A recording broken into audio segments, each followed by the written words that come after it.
Estos ejercicios para dejar de roncar ayudan a fortalecer los músculos de la garganta, lo que reduce la piel suelta y colgante, tejido blando que puede conducir a la vibración, y por lo tanto, a roncar.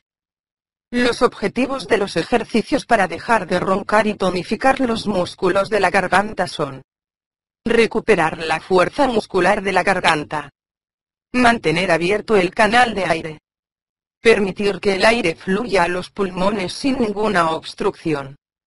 Ejercicios simples para dejar de roncar que ayudan a fortalecer y tonificar los músculos de la garganta pueden ayudar a aliviar los ronquidos y, en algunos casos, realmente deshacerlos por completo. Aquí hay 3 ejercicios sencillos para aumentar la fortaleza de la garganta / tonificar los músculos de la garganta. 1. Tomar un lápiz y sostenerlo entre los dientes por un máximo de 5 minutos. La empuñadura debe ser firme, pero no es dolorosa en absoluto.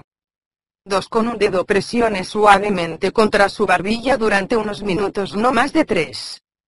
3. Presione la lengua contra la hilera inferior de los dientes durante unos 5 minutos. Estos ejercicios deben realizarse justo antes de acostarse, y no debe haber exceso de tensión. De ninguna manera tiene que ser una experiencia dolorosa. El objetivo es simplemente volver a entrenar algunos de los músculos de la garganta que han perdido su fuerza a través de una variedad de factores, incluyendo la edad en sí. Cualquiera o todos los ejercicios anteriores deben ayudar a apretar los músculos del cuello, y por lo tanto conducir a menor cantidad de vibraciones en las vías respiratorias, ronquidos. Ejercicios adicionales que ayudan a tonificar el cuerpo en general también puede ayudar con los ronquidos.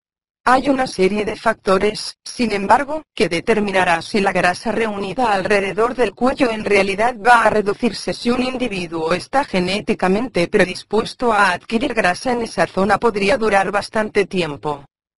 Sin embargo, una cierta mejora en el tono muscular debe conducir a mejorar la condición de roncador. Al menos, tal vez, en la reducción del ruido.